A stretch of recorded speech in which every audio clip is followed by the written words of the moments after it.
né, já indo aqui para a palavra, está numa série de mensagens no livro de 1 Coríntios.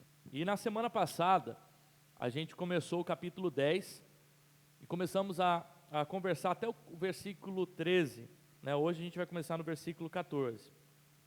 E na semana passada a gente falou um pouquinho sobre a vida suportável, né? O quanto a presença de Deus, a ação de Deus, né? E entender a vida como uma dádiva e um presente de Deus, faz com que a gente enxergue para a vida não como algo insuportável, que não tem como ser vivido, mas pelo contrário, dá graça para que a gente consiga passar pela vida com gratidão no coração e certos, né? Como disse a Nicole aqui, da presença de Deus no nosso coração. Essa semana a gente vai começar ali no versículo 14. Então Paulo, após advertir aqui sobre o cuidado que a igreja deveria ter para que os membros, que aquelas pessoas não caíssem, e principalmente o versículo 12, né, do capítulo 10 diz lá, aquele que está em pé, cuidado para que não caia, né, principalmente porque essas tentações, né, quando a gente lê o texto, foram colocadas por ele mesmo. Assim como o povo de Israel, lá no deserto, tinha a presença de Deus, tinha a ação de Deus, tinha todas essas bênçãos de Deus no deserto, mesmo assim escolheram, né, idolatrar, escolheram a imoralidade sexual, escolheram outras coisas. Nesse sentido, a igreja de Corinto também estava provocando a própria tentação, quando estavam participando das comidas sacrificadas a ídolos no templo. Então, Deus disse aqui, por meio de Paulo, né, que nenhuma tentação, ela não é possível ou passível de se sofrer. Pelo contrário, Deus dá a possibilidade do escape e do livramento, a fim de que as pessoas possam suportar. Hoje, nós vamos conversar os versículos 14 a 22, que que trata de um assunto de extrema importância nas Escrituras. O versículo 14 já indica aí qual vai ser o assunto da nossa reflexão, quando Paulo diz assim: fujam da idolatria. A gente vai falar um pouquinho sobre idolatria. O que é idolatria? Quais os tipos de idolatrias modernas que a gente tem? O que a gente compreende como idolatria dentro do contexto que Paulo está falando aqui? Quais os tipos de idolatria que a gente nutre no nosso coração? Percebe que aqui o verbo que está no imperativo, ele só é utilizado duas vezes. Paulo diz para que a igreja de Corinto deveria fugir da idolatria, e anteriormente ele já havia dito que essa igreja deveria também fugir da imoralidade sexual. Então, antes da gente ir para essas perguntas, o que é idolatria, como ela acontece, como fugir, quais os perigos, algumas formas sutis de idolatria, eu gostaria de trazer o texto para que a gente possa conversar acerca dele. Então, a gente sabe que desde o início do capítulo 8, o apóstolo tem tratado aqui do assunto de participar de festas de sacrifício com comidas sacrificadas a ídolos. Lá no capítulo 8, se lá no capítulo 8 o apóstolo Paulo não dá uma resposta clara à pergunta acerca se pode ou não um cristão participar de uma festa onde há comida sacrificada a ídolo, mas pelo contrário, ele apela à própria consciência daqueles que se consideravam fortes na fé. Aqui, nesse trecho, no versículo 14 a 22, Paulo vai responder de forma objetiva a pergunta daqueles da igreja de Corinto: posso ou não posso fazer isso? A gente viu que o argumento de Paulo no capítulo inicial é de que o direito, a liberdade e a consciência cristã deve estar submetida, no capítulo 8, ao amor ao próximo, e deve estar submetida, capítulo 9 de 1 Coríntios, ao próprio Evangelho. Paulo cita a si mesmo como alguém que faz tudo pelo Evangelho, a fim de que o Evangelho possa progredir e crescer naqueles locais. Então, de forma que Paulo apela aqui para a consciência daqueles que se consideram mais fortes, que se participar dessa festa, né, fosse trazer para os mais fracos uma repetição do comportamento, de forma que esses agiriam contra a própria consciência e se contaminariam, a liberdade não deveria ser utilizada como tropeço para os mais fracos, e esses deveriam seguir, ao invés disso, o exemplo de Cristo, que se sacrificou pelas pessoas, né? Quando essas pessoas não se sacrificavam pelos membros mais fracos, eles iam contrários à mensagem do próprio Evangelho. E por isso, no capítulo 9, Paulo resgata o próprio exemplo como alguém que tinha o direito do apostolado, e não só o direito, todas as prerrogativas e os benefícios que o apostolado trazia. No entanto, escolhe livremente, a partir da sua liberdade cristã, a não se utilizar desses direitos, a fim de que esses privilégios não fossem para aquela igreja um empecilho para que o Evangelho pudesse progredir. A recompensa do apóstolo Paulo não estava na sua recompensa financeira ou no reconhecimento do seu apostolado, mas no próprio Evangelho progredindo entre aqueles irmãos. O Evangelho é a própria recompensa do Evangelho. O Evangelho é a recompensa daquele que serve a Deus. O apóstolo então diz que ele deve submeter a sua consciência, liberdade e direito para que o Evangelho possa progredir. E no final do capítulo 9, ele elabora até algumas estratégias a fim de alavancar a mensagem do Evangelho com acomodação e com contextualização, tanto para os judeus quanto para o grego. Quando Paulo diz assim, olha, para os judeus eu me tornei como judeu, a fim de alcançar o judeu, né? Para aqueles que estavam na lei, eu me tornei como alguém debaixo da lei, mas não estando debaixo da lei dos judeus, mas debaixo da lei de Cristo, a fim de ganhar essas pessoas. Para aqueles que estão fora da lei, eu me tornei como um sem lei, mas não sendo sem lei, porque eu estou debaixo da lei de Cristo, a fim de ganhar essas pessoas. E para aqueles que são considerados fracos, eu me tornei como um fraco, a fim de que essa pessoa pudesse ser alcançado. E aí no final, nos últimos versículos do capítulo 9, Paulo fala sobre a necessidade de exercer o domínio próprio, exercer a disciplina de um atleta, a fim de alcançar o prêmio tão desejado, que era a glorificação de Deus e a expansão do Evangelho. Um prêmio que, segundo Paulo, não é um prêmio de uma coroa corruptível, mas antes de uma coroa incorruptível, uma coroa eterna e verdadeira, diferente dos prêmios daqueles atletas que subjugavam o seu corpo para ganhar uma coroa corruptível.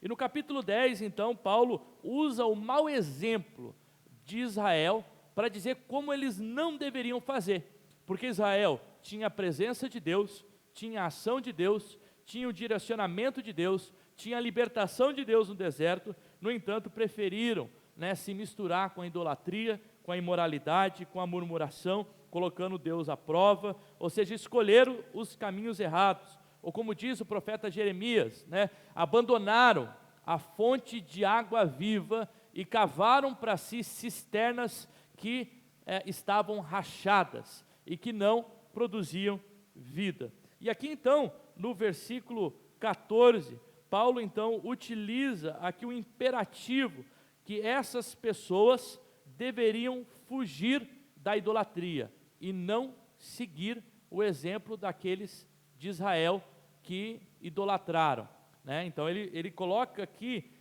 que o ato deles de participar dessas festas era também um ato de idolatria, e eles deveriam fazer isso em prol da consciência daqueles que eram considerados mais fracos.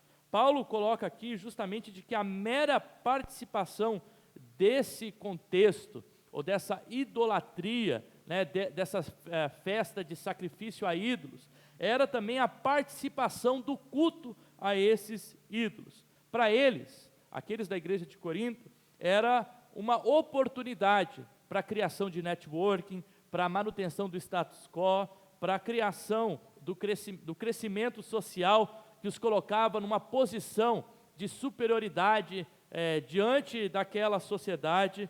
Eles imaginavam que participar dessas festas de sacrifício a ídolo nada era, porque os ídolos em si nada eram, além de imagens inofensivas. No entanto, Paulo diz que essas imagens, na verdade, possuíam intrinsecamente um valor, e de que essas pessoas não poderiam participar desses cultos de sacrifício a ídolos, e ao mesmo tempo participar da mesa de Deus. O argumento de Paulo para conscientizar essas pessoas é o seguinte: será que quando vocês participam do cálice, da ceia do Senhor, vocês não estão tendo comunhão com Cristo Jesus? Sim.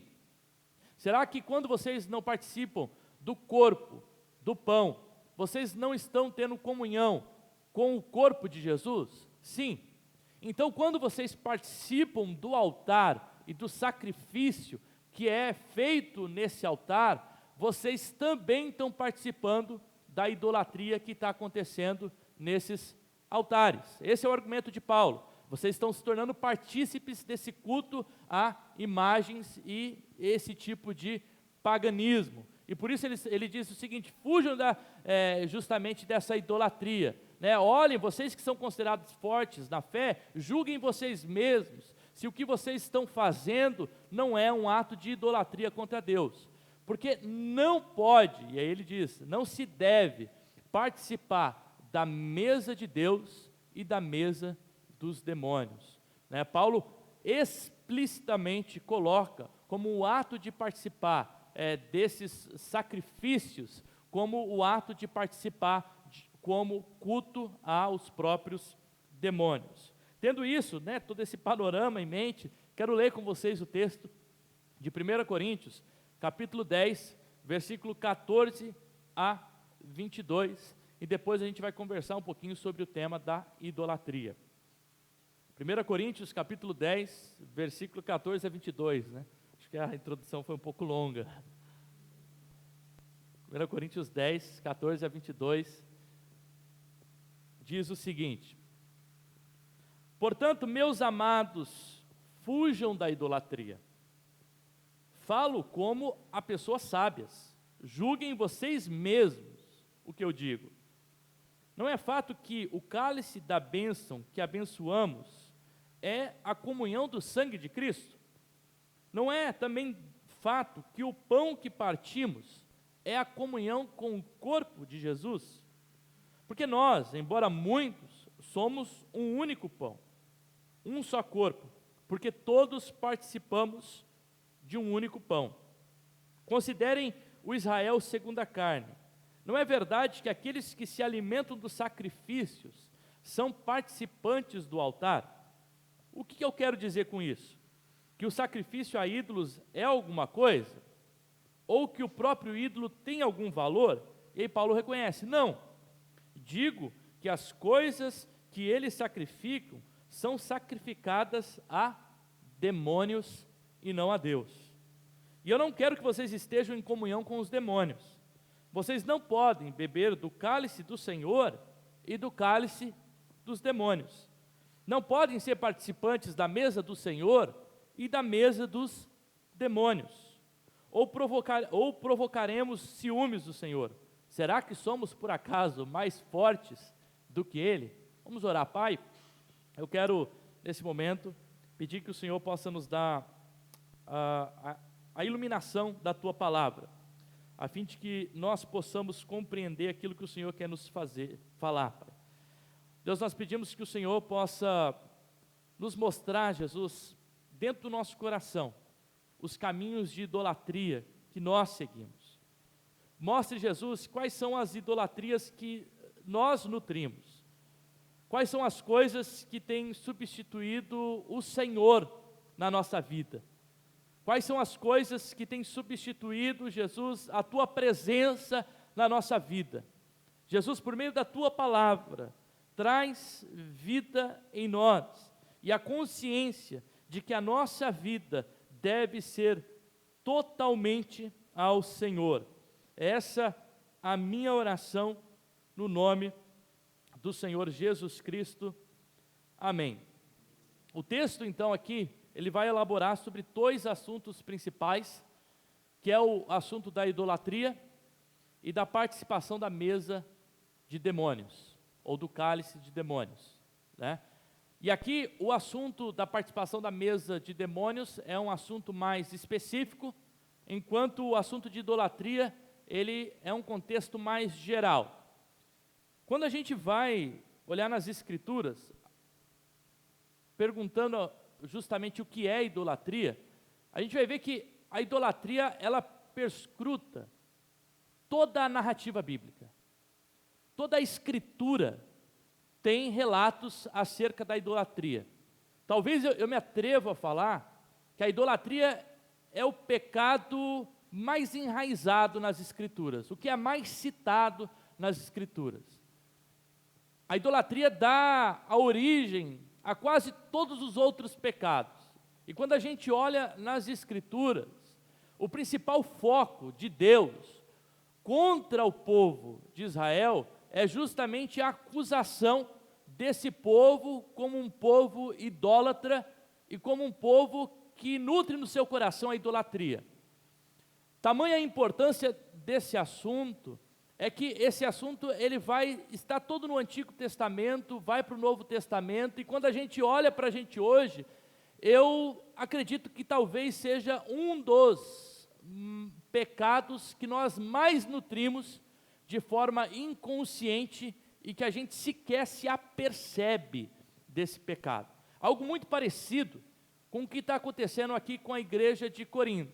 Acredito que se a gente fosse perguntar para aqueles que eram considerados mais fortes na fé e que participavam dessas festas comunitárias, onde havia sacrifício com comida sacrificada a ídolos, né, que é uma espécie de culto a esses ídolos.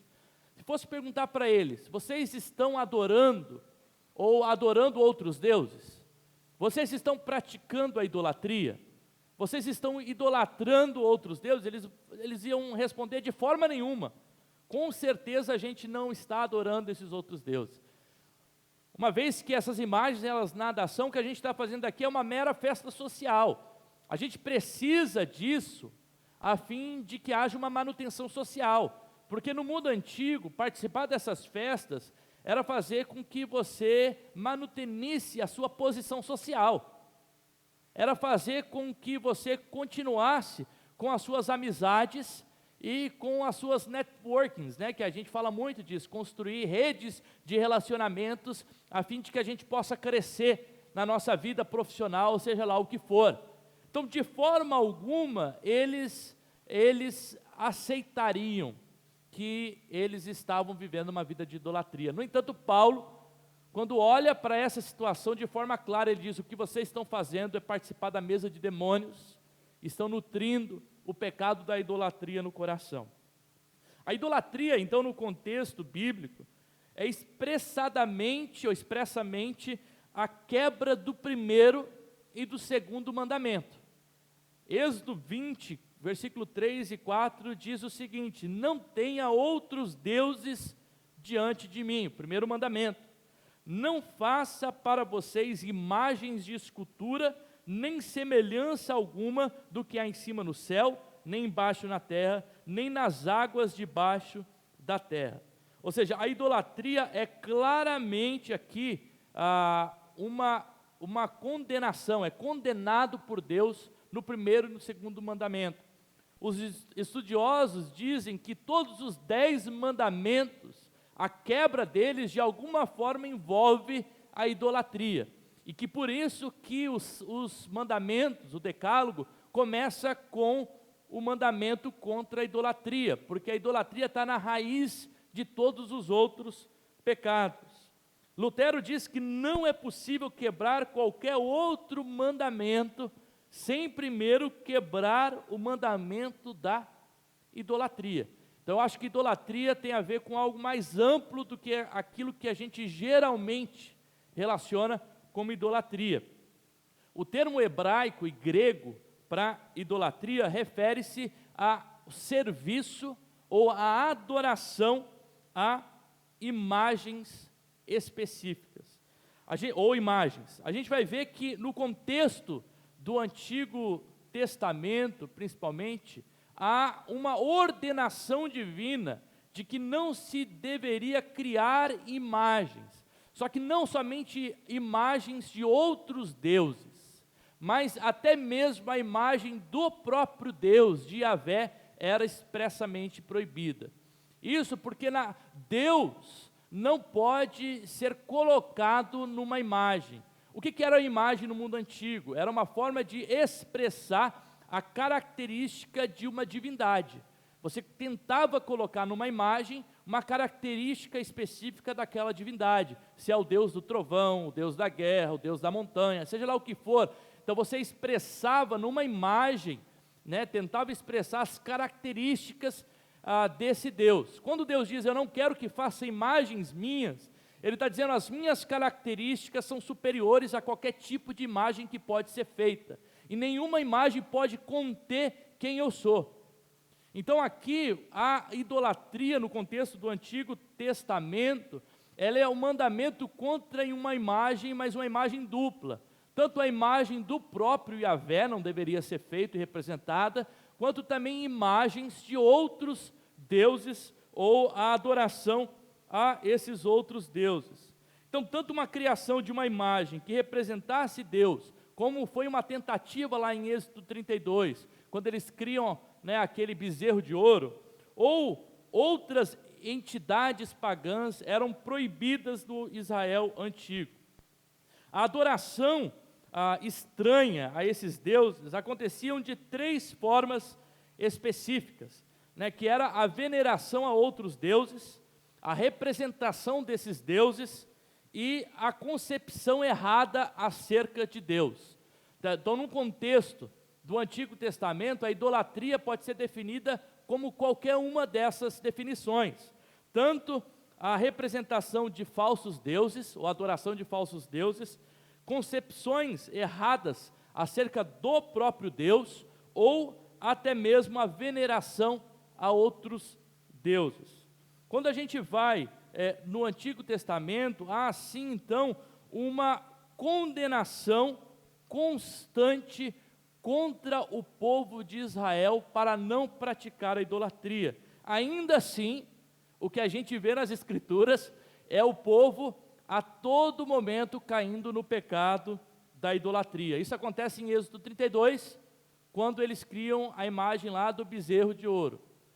Isso acontece lá nos pais da igreja, a gente vai ver que naquele contexto, o politeísmo daquela época fazia com que muito facilmente eles prostrassem e adorassem outros deuses. Isso acontece na terra de Canaã, depois da morte de Josué, quando Israel começa a adorar vários outros ídolos. Ou no momento tribal, quando se alternava entre os juízes, período em que as pessoas seguiam a Deus e período em que as pessoas seguiam outros deuses.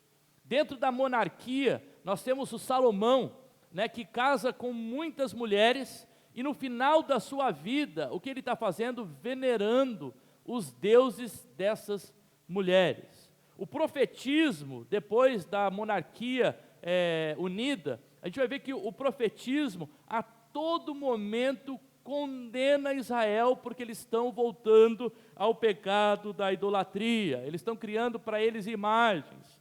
Durante o contexto, quando é que Israel vai cair em si? A gente vai ver somente depois do exílio pós-babilônico, que Israel vai assumir para si uma identidade, que é uma identidade monoteísta, onde realmente eles cultivam adorará somente ao Senhor Deus.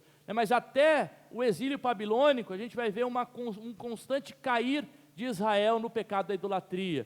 O pessoal adorava a Deus, aí Deus ia lá, de repente eles se afastavam de Deus e começavam a criar outras imagens, adoravam Baal, adoravam os deuses cananitas, adoravam outros deuses, outras entidades. Aí Deus mandava o profeta ia lá, condenava, dizia, olha, se vocês continuarem nesse caminho, o Senhor vai trazer juízo.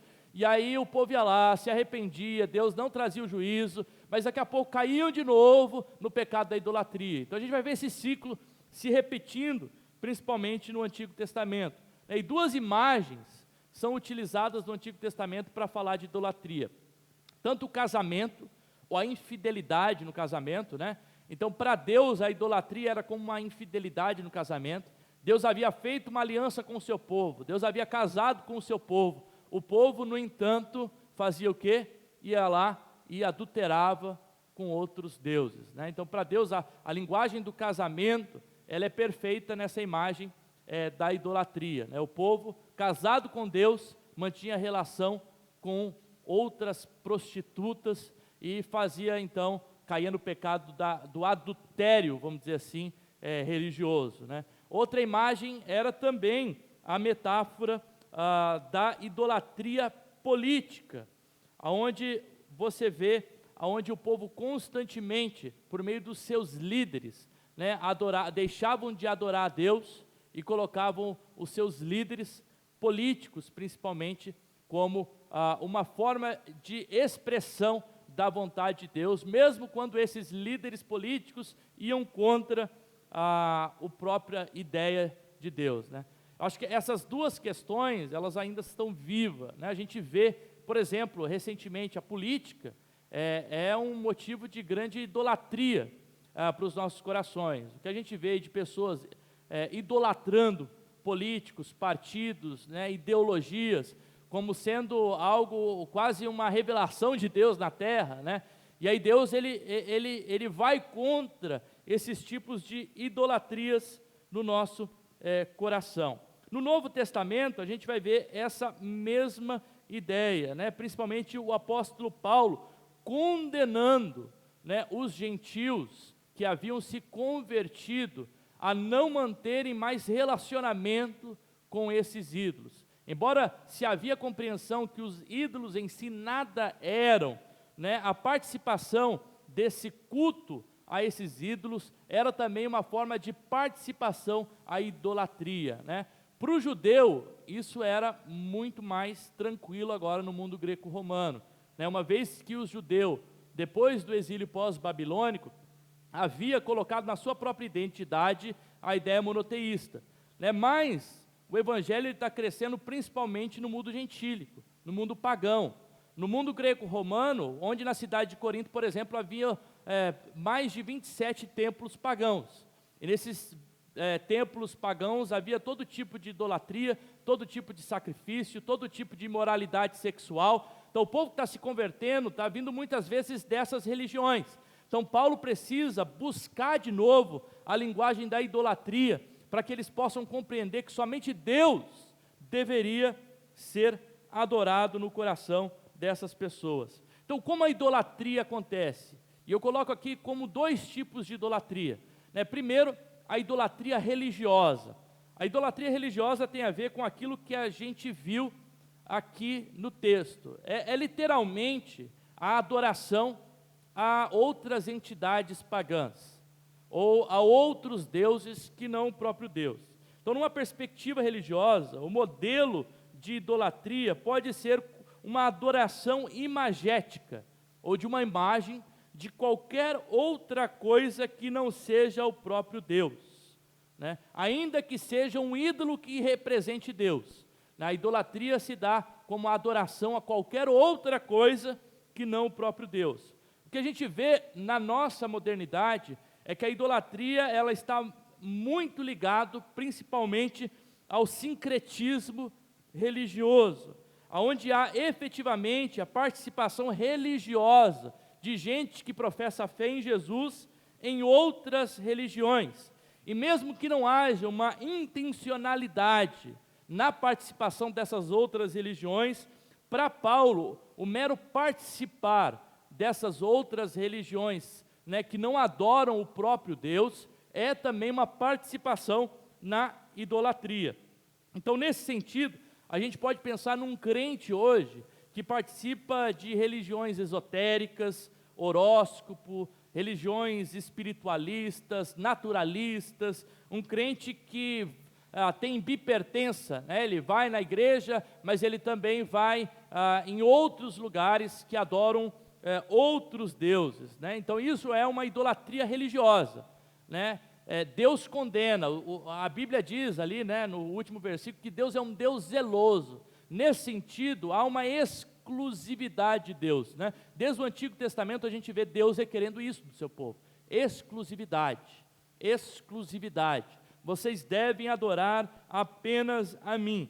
Talvez esse tipo de adoração é uma minoria no nosso meio, mas ela ainda acontece. Existem muitas pessoas que se professam com fé em Jesus, mas ao mesmo tempo a pessoa participa de outros cultos religiosos, né? Às vezes não necessariamente cultos religiosos, mas com crenças que vão contrário à crença das Escrituras, né? Crença, por exemplo, em horóscopo, supernaturalista, crença esotérica, né? Toda essa questão, quando se mistura, nessa miscigenação, a gente faz com que esse sincretismo religioso se torne uma idolatria no nosso coração, né? E a fala por trás disso, e é uma fala errada, mas que a gente ainda encontra na boca de algumas pessoas, é o seguinte: o que importa é servir a Deus, é tudo igual, é tudo a mesma fé,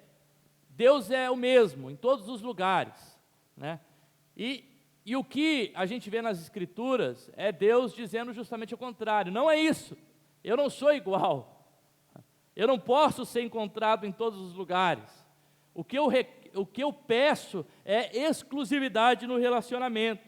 Então, nesse sentido, Deus é um Deus extremamente zeloso, e não há lugar religioso à adoração de outras divindades. Uma vez que se participa dessas outras divindades, no contexto bíblico, o que nós lemos aqui é que o que está acontecendo é adoração a demônios.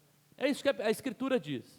Mas há também um tipo de idolatria, que é uma idolatria muito mais sutil, e aqui eu vou chamar de idolatria moderna. É uma idolatria que está no inconsciente, uma idolatria que a gente não percebe. Ela nem sempre se manifesta de forma religiosa, mas ela se manifesta na nossa vida. Isso porque a idolatria é um problema do coração. Se idolatria é um problema do coração, a idolatria não é coisa de religioso. A idolatria acontece até mesmo em pessoas que são céticas e pessoas que não creem na existência de Deus. Porque a idolatria é colocar no coração qualquer outra coisa no lugar que deveria ser o local do próprio Deus. Olha o que Ezequiel, capítulo 14, versículo 5 disse: farei isso para que eu possa conquistar novamente a casa de Israel no seu próprio coração, porque todos se afastaram de mim e seguiram os seus ídolos. Ou seja, a idolatria é algo do coração. Um pregador do século 17, 18, Jonathan Edwards, diz o seguinte: se o homem não der seu maior respeito ao Deus que o criou, haverá algo mais que terá posse do seu respeito. Os homens vão adorar a Deus verdadeiro ou algum ídolo. É impossível que seja de outra forma. Algo vai ter o coração humano, e aquilo que o homem dar o seu coração pode também ser chamado de o seu Deus. Percebe que idolatria é coisa do coração, não tem a ver só com idolatria religiosa. A gente muitas vezes condena as pessoas pela idolatria religiosa, mas há um tipo de idolatria moderna que às vezes é mais sutil, inconsciente, e às vezes até mais profunda no coração. Numa perspectiva bíblica, não é apenas a idolatria um pecado, mas o grande pecado que circunda o povo de Deus. A idolatria é amar a qualquer outra coisa mais do que amar a Jesus. É fazer qualquer outra coisa mais importante do que Jesus deveria ser para a gente. A idolatria não é apenas tornar imagens nossos deuses, mas muitas vezes quando tornamos coisas boas, bênçãos, dádivas em coisas últimas. Ou seja, essas coisas que são dádivas, que são boas, que são coisas até que Deus nos dá, muitas vezes nós tornamos o próprio motivo último da nossa existência.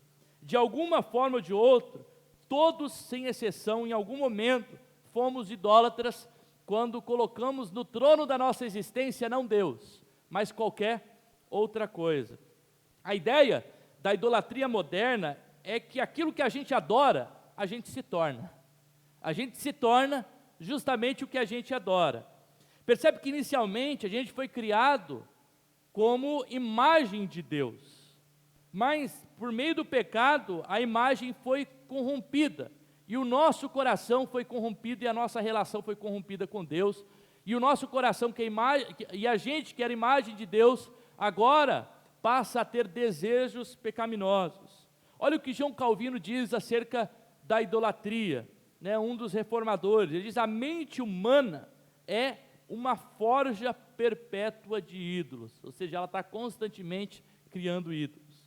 Ele também diz o seguinte: cada um de nós, desde o ventre da minha mãe, do ventre da mãe, são especialistas em inventar ídolos. O nosso coração, ele está a todo momento, e a nossa mente, criando ídolos. Recentemente eu ouvi uma história de uma menina que foi para uma loja, e nessa loja ela viu a imitação de um colar de pérolas. Logo, essa moça, ela se apaixonou por esse colar de pérolas e decidiu comprar. Pagou R$20 nesse colar de imitação de pérolas. A partir daí, a moça não largava mais o colar de pérolas, Parecia que aquele acessório fazia parte do seu corpo. Um dia o seu pai entra no seu quarto e pede o colar para essa moça. Ela então responde: o senhor pode levar a minha maquiagem preferida, mas não leva o meu colar. O pai simplesmente ignora, vai embora, volta no segundo dia e pede novamente o colar. Ela diz: o senhor pode ter a minha roupa preferida, mas não o meu colar. De novo, o pai no terceiro dia volta e pede o colar, e ela então decide entregar o colar. Quando o pai recebe o colar, ele coloca a mão no bolso, uma pequena sacola, onde havia um colar de pérolas de verdade, e dá para aquela moça. Os ídolos são as imagens falsas daquilo que somente Deus pode oferecer. Os ídolos são os colares de pérolas falsos, mas que a gente se apega tanto, quando Deus é o colar de pérolas verdadeiro que a gente tem que ter. Quais são, então, os deuses da modernidade? Se um Deus, ou a idolatria, é substituir o local de Deus por qualquer outra coisa, nós colocamos na modernidade, ou na nossa época, o prazer, muitas vezes, como um Deus. Tem gente que entende que o prazer deve viver a sua vida por conta do seu prazer. Ele deve se satisfazer a qualquer custo. O que importa é se aquilo me faz bem, isso é bom.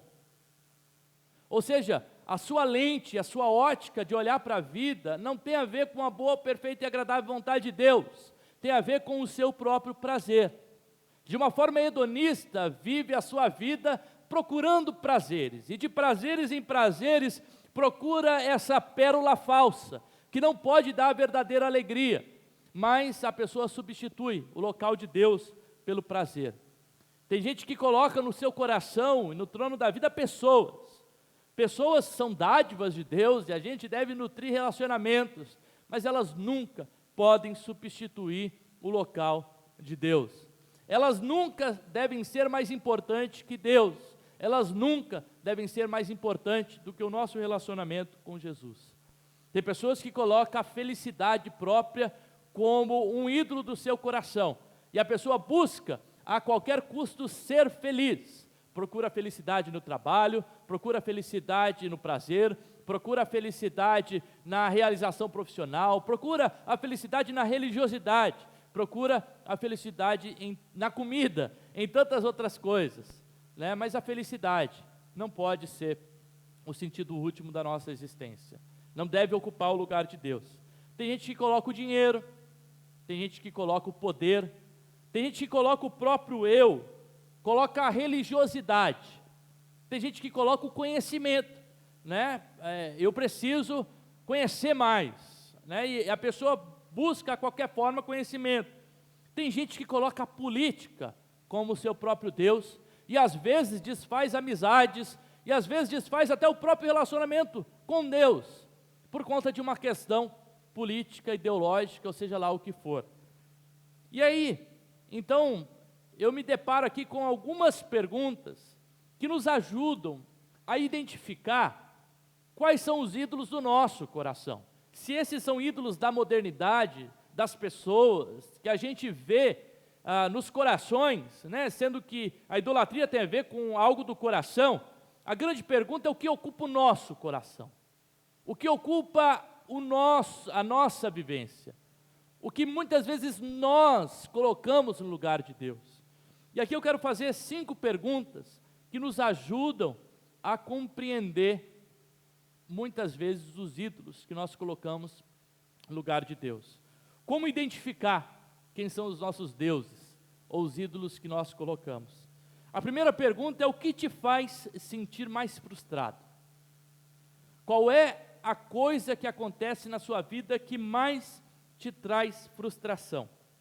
Uma das formas de reconhecer os ídolos do coração é perceber onde estão as nossas frustrações e as nossas decepções. Talvez a frustração esteja na profissão que você nunca alcançou, no fracasso profissional. Talvez a frustração esteja num casamento que você deseja, mas que você não consegue aquele casamento. Talvez a frustração está em não se sentir amado ou respeitado pelo seu cônjuge. Talvez a frustração está no começo do mês, receber um salário tão pequeno, quando você acredita que poderia receber muito mais. Talvez a frustração está na aprovação de uma pessoa. Geralmente, as nossas frustrações indicam o caminho de coisas que nós colocamos no lugar de Deus, porque elas indicam as nossas preocupações, indicam aonde a gente gasta energia, aquilo que traz tanta tristeza para a gente. Se a gente coloca Deus no seu devido lugar, essas coisas não produzem em nós um peso tão negativo, porque nós sabemos qual é o foco verdadeiro da existência e da vida, que é glorificar a Deus e produzir e refletir a sua glória para as outras pessoas. A segunda pergunta que nos ajuda a identificar os nossos ídolos é: em que você emprega o seu tempo e o seu dinheiro? O tempo e o dinheiro são os recursos talvez mais valorizados nossos. De fato, é muito difícil ter ambos. Algumas poucas pessoas conseguem ter tempo e dinheiro, mas a maioria de nós, meros mortais, a gente precisa sacrificar alguma coisa. Ou a gente vai sacrificar o nosso tempo para ter dinheiro, ou vai sacrificar o dinheiro e vai ter menos tempo. A pergunta sobre aonde nós colocamos o nosso recurso tem a ver com as coisas que nós mais amamos. Aonde você gosta de gastar o seu tempo e o seu dinheiro? Nas experiências? Em comidas diferentes, em presentes, em roupas, em esporte, em prazeres? Novamente, o local que nós colocamos o nosso tempo e dinheiro possui um grande potencial de se tornar um ídolo no nosso coração e de fazer da nossa existência a coisa mais importante da nossa vida. Sabe aquela coisa da pessoa que mês após mês espera o seu salário cair para ela poder investir o seu dinheiro em alguma coisa? Tem gente que constrói a sua vida querendo mais dinheiro, e às vezes a pessoa não tem nem onde gastar, mas o que ela quer? Investimento. Ela quer investir, ela quer crescer o seu patrimônio. Para quê? Não sei, mas eu quero crescer meu patrimônio. E às vezes a pessoa se perde nisso, e a busca da vida toda da pessoa fica por conta de um patrimônio, e ela deixa muitas vezes de viver coisas com Deus numa busca insana. Percebe que essas coisas em si, elas não são negativas. Pelo contrário, o dinheiro, essas coisas, a família, as pessoas, são bênçãos de Deus. Elas se tornam idolatrias e problemas quando elas tomam o local de Deus no nosso coração. A terceira pergunta que a gente pode fazer é: o que mais te preocupa e o que você tem medo de perder na sua vida? A Bíblia diz que nós não deveríamos andar ansiosos por coisa alguma. Acontece que a ansiedade é um dos maiores males do nosso século. A gente convive com pessoas ansiosas e preocupadas, e talvez nós somos essas pessoas ansiosas e preocupadas com a vida. Isso mostra, na verdade, a nossa falta de confiança em Deus. Um dos motivos, justamente da idolatria, é onde nós temos medo. Onde está o nosso medo? O medo de perder uma carreira? O medo de ficar sozinho na vida? O medo de perder o marido, de perder a esposa? O medo de perder a felicidade? O medo de uma não aprovação? Quantas pessoas constroem a sua vida justamente nessa iminência? Elas querem ser aprovadas. Aprovadas pelos pais que a rejeitaram, aprovadas pela família, pelo cônjuge, pelo patrão, por Deus, né? Quando na verdade a gente deveria, né, querer ser aprovado por Deus, né? Por Deus é o certo, né? Muitas vezes o nosso coração, nesse medo, faz com que a gente projete a vida de forma errada. A gente vive não pelo amor a Deus, a gente vive pelo medo. O medo de perder, o medo de não conquistar, o medo de não chegar. Isso se torna um tipo de idolatria no nosso coração. A quarta pergunta é: para onde nós vamos quando nós estamos machucados e precisamos de conforto? Para onde a gente vai recorrer ao nosso socorro? Após um dia estressante de trabalho, uma notícia ruim, um dia fora daquilo que você planejou no seu script, uma briga com o seu esposo ou com a sua esposa, para onde você vai? Uma das formas de identificar os nossos ídolos é para saber para quem nós recorremos. Se Deus deveria ser a nossa primeira resposta, muitas vezes outras respostas são dadas como recurso. Quando a gente já não tem mais o que fazer, nós vamos para Deus. Quando na verdade, quando Deus é o Deus do nosso coração, Ele deve ser a primeira pessoa que a gente procura. Sabe, a pessoa depois de um dia de trabalho estressante, uma notícia ruim, para onde ela vai? Você procura um enlatado de cerveja, fumar um cigarro, abrir uma página pornográfica, passar o dia trabalhando mais, fazer o uso de droga, ir para a geladeira e comer até passar mal, é comer o doce que você tanto precisa, é sair correndo na rua para poder se aliviar, é se autoflagelar porque você não está aguentando a dor, é se trancar no quarto e chorar, chorar, chorar, é fazer uma aposta financeira mesmo sem ter dinheiro, é maratonar uma temporada inteira de uma série, é jogar videogame a noite toda. Qual é o nosso recurso? Para onde a gente vai quando a gente está em sofrimento? Quando a gente se decepciona? Aonde a gente procura o nosso conforto? Os ídolos prometem uma falsa segurança, um falso conforto, uma falsa paz. Mas nós nos vemos nesse ciclo interminável de buscar nessas coisas, muitas vezes, o nosso consolo. Sabe, uma coisa inconsciente, pode ser uma coisa tão tonta. Eu, por muito tempo, fui viciado em tomar energético, tá? O pessoal fala, pastor viciado, era viciado em tomar energético, né? Aprendi lá nos Estados Unidos, todo dia eu tinha que tomar um energético, né? Todo dia eu tinha que tomar um energético. Isso depois acarretou alguns problemas arrítmicos aqui no coração, né?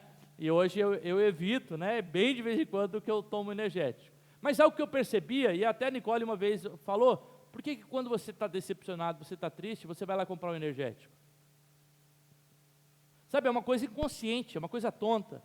Mas de certa forma, fazer aquilo me faz sentir bem. Me fazia sentir bem. Sabe, está estressado, a pessoa vai para a geladeira e come. Sabe, e daqui a pouco aquele hábito se torna um vício e se torna algo problemático para ela. Tem gente que coloca na comida. Muitas vezes a sua esperança, essa sensação de se sentir melhor, nos remédios, seja lá o que for. Sabe, o problema é que esses são ídolos falsos. No outro dia, a nossa segurança vai embora de novo. E o que a gente vai fazer? Vai tomar mais um enlatado. Vai fumar mais um cigarro. Vai tomar mais um energético. Vai abrir mais uma página pornográfica, vai recorrer novamente a esses vícios e ciclos intermináveis de que não podem trazer o verdadeiro consolo e não podem preencher o nosso coração. Sabe? Então, são falsos deuses, deuses ilusórios com promessas falsas. E por fim, a última pergunta que a gente tem que fazer é onde a gente encontra a nossa paixão para viver. E essa pergunta está relacionada com as ambições, a ambição pessoal de cada pessoa. A nossa paixão é aquilo que nos move, é aquilo que permite a gente continuar lutando pela vida, nos permite acordar todas as manhãs com o propósito na vida. Sabe, a gente estava conversando esses dias, né, a gente está planejando aí futuramente, né, crescer a família, né, e a gente estava conversando, né, o quanto muitas pessoas, às vezes, elas passam até a trabalhar mais depois que tem um filho, porque ela acorda todos os dias, né, olha para o filho, e o filho dá ânimo para ela trabalhar mais, para se empolgar mais, para realmente fazer mais na vida, sabe? Você está lutando por uma pessoa, né? E isso é algo belo, é algo de Deus, é algo divino, mas isso não deve tomar o local de Deus. Sabe o que dá paixão? O que é a nossa paixão? E pode ser qualquer coisa pode tornar um ídolo no nosso coração. O que se você perdesse, a sua vida não faria mais sentido? E se qualquer outra resposta for a não ser Deus, essa coisa tem um potencial de se tornar ídolo no nosso coração. Ainda que seja o esposo, o filho, a filha, um trabalho, uma carreira profissional, dinheiro na conta. Percebe?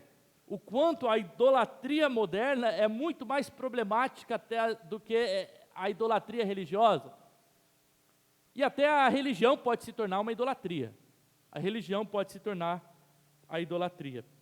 O dinheiro, a fama, o poder, a sensação, o prestígio de uma profissão, o status, o conhecimento, nada disso pode produzir verdadeiro sentido para a gente. E aí eu finalizo com a fala de Josué 24, 14, 15, onde Josué diz para o povo de Israel: agora, pois, temam o Senhor e o sirvam com integridade e com fidelidade.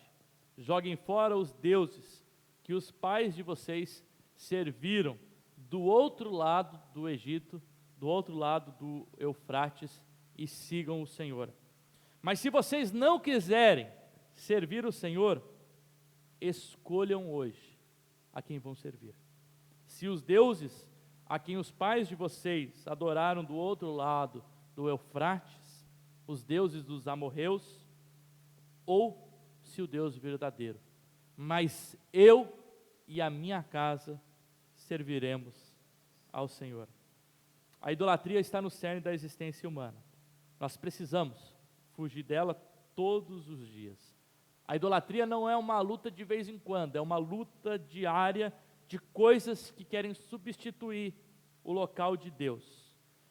No entanto, não basta entregar a pérola falsificada, jogar fora a pérola falsificada. É preciso substituir pela pérola verdadeira. Nosso coração só será pleno quando Cristo, de fato, sentar no trono da nossa existência. A pergunta de Josué é uma pergunta que a gente deve fazer todos os dias: a quem nós serviremos?